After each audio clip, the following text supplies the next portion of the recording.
Hello there. What's going on, everyone? Today I'm talking about the future of Star Wars Armada in 2021 because we have an interesting year ahead of us for Star Wars Armada. If you are new here, I just want to remind you there is still that $25 Amazon gift card giveaway going on right now. You just have to be a subscriber and leave a comment on this or one of my videos. It's as simple as that. So, Star Wars Armada is in for an interesting year. We just had the launch of the Clone Wars in the form of a big wave, an updated rule set, a living rules reference guide, a card upgrade pack, dial kits to indicate that future ships, and this probably means everything that will come in the future, whether it be the next wave or potentially even reprints, may now come without dials and a lot of that other stuff, but a lot of people are wondering what's going to happen next, because Atomic Mass Games did take over Star Wars Armada as well as X-Wing and Legion, and potentially the future of other Star Wars miniatures games as well. And so there's a lot of expectations. So I want to talk about that a little bit, and I want to start with the first things that we already know are coming. There was this little graphic here teased during Gen Con last year. So this was really all that they did show us, but we can kind of gauge an awful lot from this, because all of these ships were also leaked actually right before Gen Con on the Lion Rampant website, so we were actually able to get the names of them: the Venator, the Pelta, the Invisible Hand expansion, which is that Providence, and that Recusant over there on the far side. And so it looks like there was 2 more Republic ships coming and 2 more Separatist ships coming, and at least back last year when this was first leaked, it looks like they were all coming in January of 2021. However, that is not going to be the case. In 2021, it looks like we're only actually going to be getting 2 ships, and the reason I say this, if you haven't caught my live stream earlier already, I had gotten some communications from some folks at FFG that suggested that 2 ships would be coming in February. However, I don't know more just yet. We can expect to hear more soon.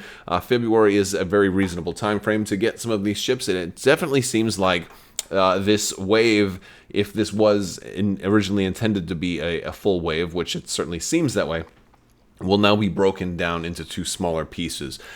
This isn't really too shocking. This isn't really necessarily bad news. It's just a better way to leverage your expectations. Don't expect 4 whole ships all at once. Just expect 2 in February, and then the other 2 not too long thereafter. I would guess probably a month or 2 behind them. But then again, it could be much farther behind them. It really depends on the delays, because Atomic Mass are taking over, as well as having to hire new developers and potentially train a new team or new staff and get everybody kind of brought up to speed, which is going to be problematic. We lost a lot of the development team for Star Wars Armada last year, and not all at once either. And so it was very interesting. And I think right now they're in the process of hiring folks. So hopefully there's some people get brought on that are very familiar. And I know that Atomic Mass has been pretty good as far as community interaction, so there's very high hopes as far as all of this stuff. But it is unfortunate to have not have the 2 lead developers that really worked on all of the Clone Wars to be going forward, at least in the future. But then again, maybe that things will change, and maybe who knows? I don't want to speculate too much as to people's employment and all of that, but I know that there was definitely some emails sent out as far as like, we're now hiring for game developers, and I'm like, yeah. So hopefully that all goes swimmingly, and we get Atomic Mass Games giving us some news and some updates. Before Q3 of 2021. I think that's a reasonable time frame, and I think there's a lot of things that we can expect. So, before I move on from this particular slide, I don't know which are the 2 first ships that are coming and which 2 are the other ones, or if perhaps the email that I got was just slightly inaccurate, and maybe maybe there's actually 4 instead of 2. Certainly nothing official has really even been put out yet.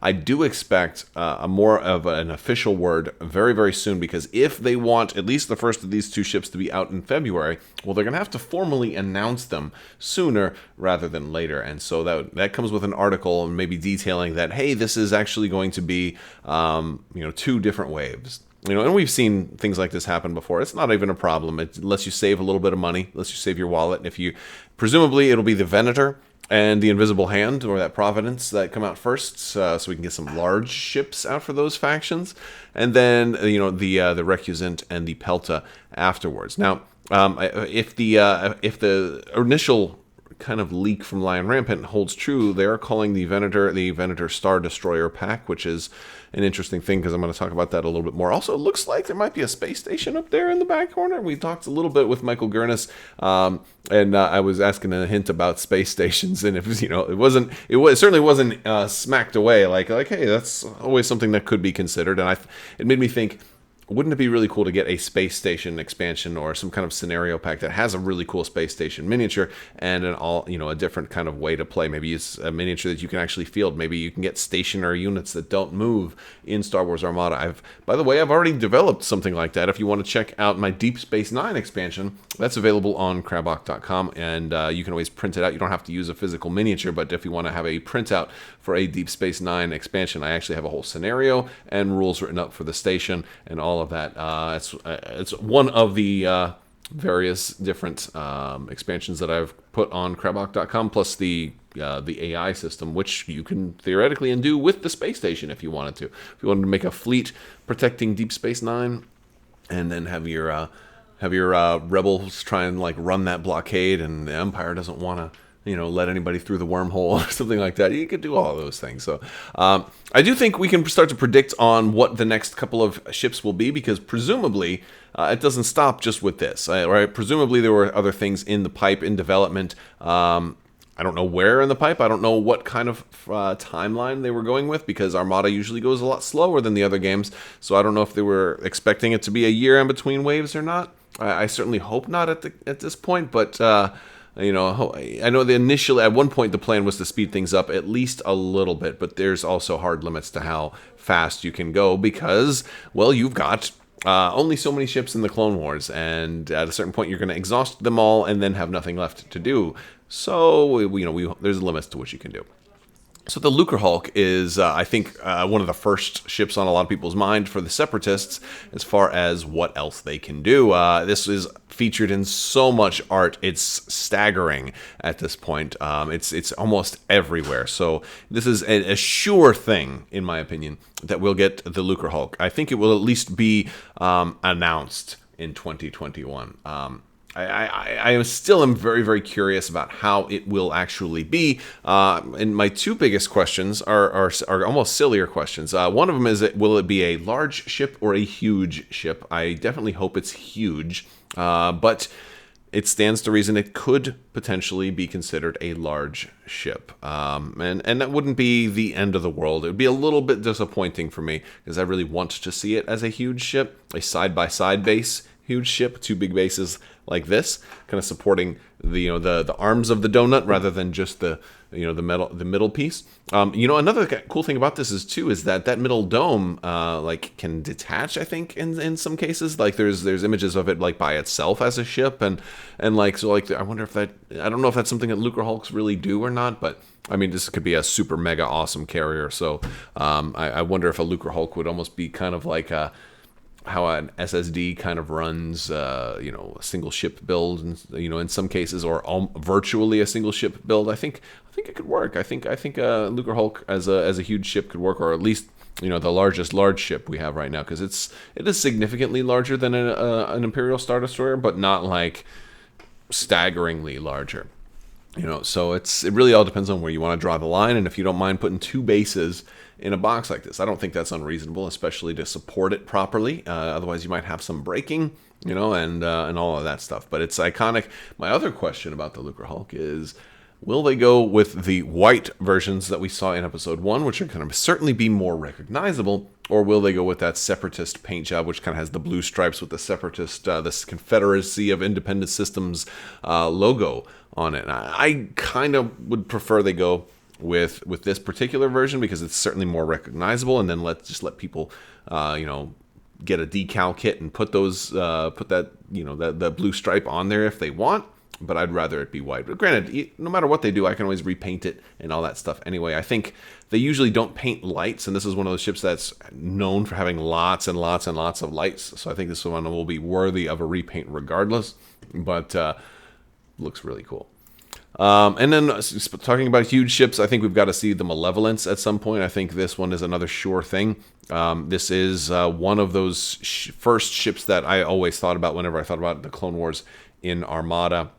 I think this is the reason that they called the SSD, why. I think this is pretty much the reason why the Executor, the Superstar Destroyer expansion, was referred to as the first of a new class of ships called huge ships, as opposed to it simply being called a unique ship that's ultra big, because I think there was always a plan to be able to do more. The Malevolence is absolutely warranted to be in the same category as the Superstar Destroyer, as it is very, very big. Not quite as big as the Executor, not quite as big as the SSD, but in that ballpark. It definitely approaches that kind of I think it's more than half the size of the Executor, at least. I don't have the numbers in front of me, but it's massive, and it is staggeringly larger than even the other larger ships. So it's gonna be a beautiful ship to have in the game. I can't wait to see this one show up, especially the ion cannon weapon here. I think it gives them a really cool, and plus they developed super weapons and all that other stuff. I think there was a lot of foundation laid on how to try and do something like this. What I would love to see is a big, slow-moving ion cannon type weapon that travels, like almost you put a token down and it like travels across the board. It's like maybe it's easy to dodge, but if you're a really slow ship, you're gonna have a hard time dodging it. Really penalize like those Victory Star Destroyers and stuff that are like only speed 2, or those or any of those really slow ships. Oh man, and you know what? The Republic's going to need some stuff too, and I think the first thing that we're likely to see is Architons. I mean, we've already got Architons for the Empire, and I think this is one of the most common ships outside of course, the Venator that we're already going to expect to see. I think the Architons is a sure thing, and I would expect them to announce Republic Architons very, very quickly. Whether or not they'll be the same as the Imperial versions, I don't know. I think in the meantime, for home games, if you wanted to test out running like an Imperial Architons in your Republic list, and just use the same stats and everything, you probably couldn't use the titles, though. I wouldn't use the titles because titles usually are faction specific. But yeah, I think it'd be a fun way to do it. Granted, it could be, it could run differently. I mean, if you think about it, these are going to be brand new under the Republic, as opposed to the ones that we see in the Empire are a little older. So the Republic's Architons might actually be better. And plus, when they eventually do these, they'll probably have some specific upgrades, maybe clone specific upgrades or Jedi kind of upgrades and things that are, faction locked that might make them outperform the Imperial Architons by maybe a significant margin. I think you also, borrowing from other factions, I think you've also got to do the Victory Star Destroyer for the Republic at some point. And this one is kind of a harder one to do, and because it's like we never really saw it on screen. It's just like it's always kind of been there, but it's already in Armada, so I think they have an easier time getting away with something like that. They've already got the model for it. They've already got a lot of the work done for something like this. I don't know how exactly you really make it kind of different from the Imperial Victory, or even if you even have to. I think one way you might do that is making the sculpt a little different by having those kind of wings or those wing panels open as opposed to closed, like you see a lot of artwork with the open wing pans. I think that could be one way that you think about doing that. Since we're also talking about ships too, I think another really easy thing for them to do would be to take the 2 ships that are in the starters and individually repackage those, maybe as a repainted version or something like that at some point. I think that'd be a really easy way for them to add more ships eventually. I don't think there's a big rush to do that right now, but that's definitely seems like that. I mean, you've already got the models. It's just a repaint. That's all you got to do. And then that gives you an opportunity to package new commanders, new upgrades, more titles, all kinds of cool stuff like that. I think that's a good way to go. But I think the other thing, too, is, and I talked about this a little bit in my Wave 3 predictions, if you look at the cover of the Learn to Play book that's in the new starters, you see a lot of things. And right in the center is the ETA 2, Actus, which is that Jedi fighter from Episode 3. Obi-Wan and Anakin flew in these, and these are now also exist in X-Wing. There's a lot of squadrons that are, small fighters that appear in X-Wing that we haven't seen in our squadron packs for Star Wars Armada, and I think there's definitely enough there to warrant a squadron pack, potentially for each faction. So either 2 more squadron packs or maybe 1 kind of shared squadron pack is definitely warranted at this point. And I think it's very easy for them to justify doing something like that. And you know, if they keep going in the direction they're going with, giving you like lots and lots of unique pilots, you want to pre-order at least 2. Because yeah, I think that's definitely a thing that they'll do. There's some other things I think that are a little bit farther out too that they could potentially do, like flotillas. I don't know if flotillas are mandatory for every faction, especially since the way they did the small ships in the starters, being able to kind of fulfill some of that role with the fleet support. Which means they could do very different things with flotillas, like maybe not even include them at all. But if they do want to include them, I think the Sea Rock is a great option for the Separatists. They've already got artwork done for it. It's done right here. So that's real easy to see. This was done in X-Wing, so that you could use your Sea Rock for your Scum and Villainy Sea Rock in with the Separatist faction. So they've clearly already got a paint scheme in mind. They've clearly already got artwork done for it. I wouldn't be surprised if this exact same piece of artwork shows up in Star Wars Armada. Hey, when you already got the artwork done, gotta reuse it, right? This is almost a sure thing to show up in Armada at one point. I think the Separatists will definitely get a Sea Rock flotilla before too long, and I imagine it would behave more or less like a Gozanti does. I don't think it'll be that different than the Gozanti for the Empire. I mean, they kind of do a lot of the same things. They don't necessarily carry 4 TIE fighters underneath. I don't think they're usually a little bit more of like transport cargo ships, but the similarities are kind of are significant. Now, you might think, well, wouldn't they do the same thing for the Republic? Well, it's a little different. What they've done for the Republic is they did a CR-90 for the Republic, and I'm sure a CR-90 will show up for the Republic at some point. But as far as flotillas go, I think your better bet is going to be the Paladin class Corvette. This is a really, really cool looking ship. It was also known as the Jedi Training Cruiser or the Jedi Cruiser, according to Wikipedia. But this was the one that the younglings kind of went on when David Tennant was doing the voice of that droid, when the younglings in the Clone Wars went to go get their when they went to Ilum to, I think, get their lightsaber crystals or their kyber crystals and all that stuff. But really, really cool option to bring in maybe the Jedi keyword. I mean, we've got Senate keywords, we got clone keywords, or traits, I should say. They're called traits now as opposed to keywords. But yeah, I mean, if you're looking it up, it's about the same exact size as a GR75. So if you wanted to do a flotilla that would look different, that doesn't feel like one of these big old freighters or something like that. Like this one actually looks smooth and agile. Like this could be a fast moving flotilla. It'd be really cool. I'd love to see it. Maybe double scatter. Oh gosh, wouldn't that be a nightmare?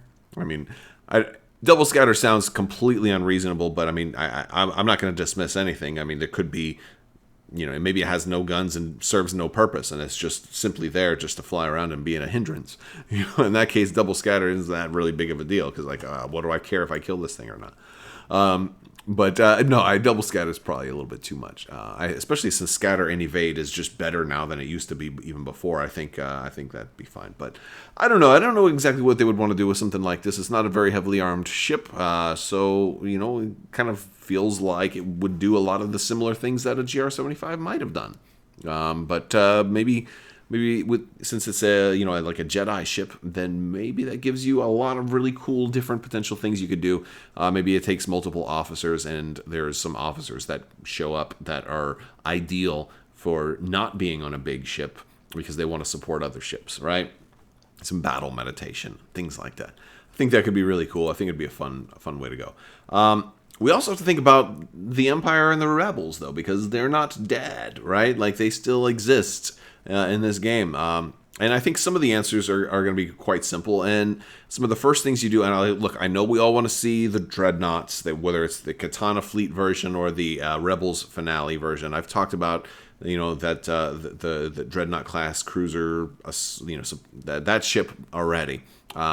But I think since they're doing Clone Wars now, we've got some options that we could just do reskins for or repaints for. The Imperials have been using Venators in the Empire for a long time. Imperial Venators are absolutely a thing in so much stuff. You've even seen them on screen in Star Wars Rebels. Tarkin has one behind him in his office. They're used in lots and lots of the books. Predominantly, they were used in the earlier days of the Empire. And it'd be really cool to be able to get like Imperial versions of like certain maybe characters from the Clone Wars, like maybe Imperial versions of clones that are still in service in the early days of the Empire. Could be, like, there's a lot of fun stuff you could do with that, but honestly, we don't even have to go that route. There's so much more stuff out now as far as things that just pertain to Armada, whether it's the different books or the different shows. Mandalorian's got stuff. I don't want to talk too much about Mandalorian right now, but there are certainly things from Mando you can do. But there's a lot of books, there's comics, of course, and video games too. That we can pull lots of characters from video games. The Star Wars Squadrons, for example. The Rebels are long overdue for a General Syndulla commander, as well as there's other people in the Star Wars Squadrons that will serve as different commanders and stuff like that. And General Syndulla has an acclamator as well in the Alphabet Squadron book.